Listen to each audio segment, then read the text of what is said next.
Hey, welcome in, everyone. It is DomTime tonight with J.D. Mullane from the Bucks County Courier-Times, PhillyBurbs.com.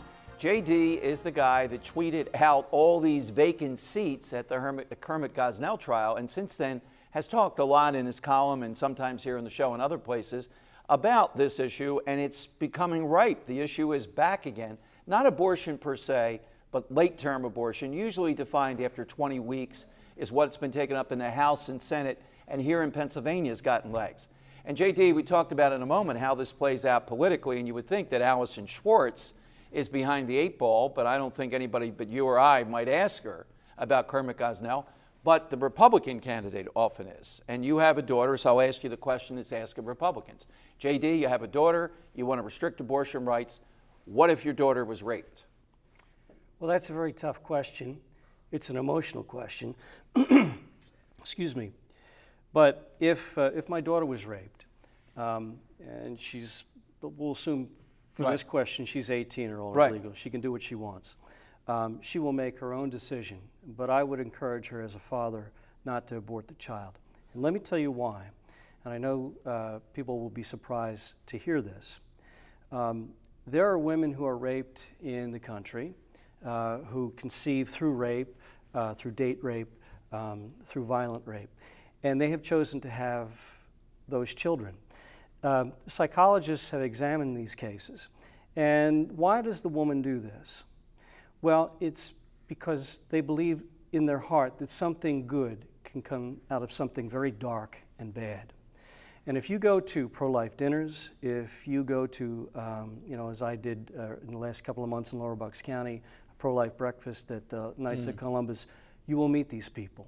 You will meet these people who were conceived in rape, and their mothers allowed them to live, and they are grateful. You will also meet people who are conceived in incest, and I know this is a taboo topic, even among pro-life people, but you will meet people who are conceived in rape and incest, who are living perfectly normal lives, and you probably will be surprised. You may work with them, they may be your neighbors. All right, so we come back with, though, but those are the exceptions. My God, is this how far you would push the envelope with this to say that you would advise that?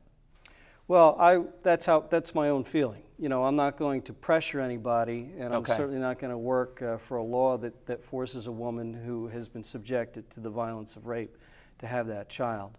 But again, the child is a separate life, is a new life, and had no say in the matter. Okay, so let's talk about practical political terms. Looking at it as an analyst, put your analyst hat on. Who has the advantage in this? If this plays out in Pennsylvania, as you and I think it might, because it plays into women's issues, it's got the national profile with this Wendy Davis. I hope she comes in and campaigns for Allison Schwartz. This would raise, I think we should talk about this issue. It hasn't gone away. Well, the Democrats, the pro-choice people have, on that particular question, they have the edge, because most people are not going to agree with me on that. They're going to say, oh, of course, rape, incest. No, I meant on the overall issue, because in Pennsylvania right now we're looking at various restrictions about funding through these exchanges. There are various bills coming up, et cetera. So who has the advantage about pulling this back in Pennsylvania? Yeah, under those circumstances that the pro-life had. This is Pennsylvania. We're a pro-life state. They have the advantage on restricting abortion to 20 weeks and maybe even a little lower. Because Allison Schwartz cannot make the case for late-term abortion. She can't do it. She's not talking about it. When's the last time? Is it on her website? Have you seen it? It's not even addressed. And I don't know that she can come out and speak to a group of businesswomen and say, hey, I ran a business once. Is this something you can talk about as an entrepreneur? I ran an abortion business. Well, she can try it. I just don't think that that the public's going to buy it. I don't think people are going to say, she ran an abortion clinic, I'm going to vote for her. Now, how many people in the Commonwealth would vote for a candidate for governor who says something like that? Now, how about out in Bucks County where you are, where there's a lot of wealthy communities? Is there a divide, say, between Levittown and the Makefields, do you think, on something like this? Is this an issue where the more affluent, more educated are going to be on the pro-choice side where you are? I think Bucks County really is a microcosm of the country. I think we have a little bit of everything from the blue-collar working class in the lower end, Levittown and Bristol, to the professional class in the central part of the county. And the central part of the county, likes Barack Obama, and they like pro-choice. You know, I got to tell you something. Mike Fitzpatrick was running for Congress the first time around, and we were in Newtown Borough, and he was at some picnic, and I was tailing around with him. And it still shocks, and I'm sure Mike would agree, it still shocks us today. This woman pulled him aside and began lecturing him about making abortion legal so that if her 13-year-old daughter was ever raped, she could take her over to the abortion clinic. And she reprimanded him and scolded him and yelled at him that she was not going to vote for him, even though she was a Republican, because he was pro-life. So yeah, Bucks County in the central part of the county, it's blue, it's Republican, but it's Barack Obama Republican. Do you think now it's going to be, parting question, it's going to be an issue in this race? We got the economy, we got Corbett with dismal numbers. Are these, so gay marriage is definitely going to be an issue? Yeah, in the upcoming, I'm not these social sure. issues. I'm not sure that, I wouldn't be so sure that abortion is going to be front and center in this race. I think with those other big issues that affect people's lives so directly, that abortion probably takes a back seat. But it's Allison Schwartz, so any question about abortion and how she feels about it is fair game. All right, again, too, just to remind viewers at home, we did try to get the other side. We did try to get the NARALs and the Planned Parenthood and the others. They were either too busy tonight or they don't welcome this back and forth around this issue.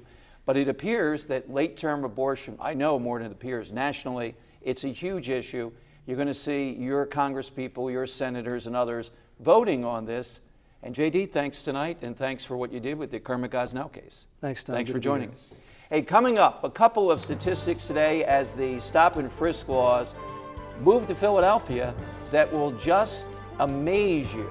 What are your chances of being murdered in New York versus Philadelphia? Straight ahead on DomTime.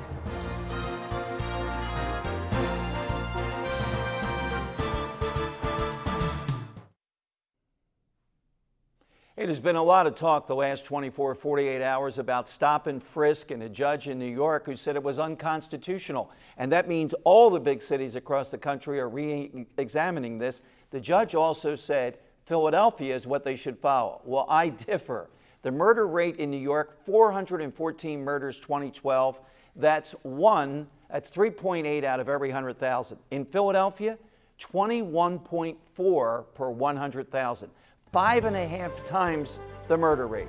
I think New York has done the right thing. Hey, more tomorrow night. Thanks for joining us. Remember, Monday through Friday, 7 p.m.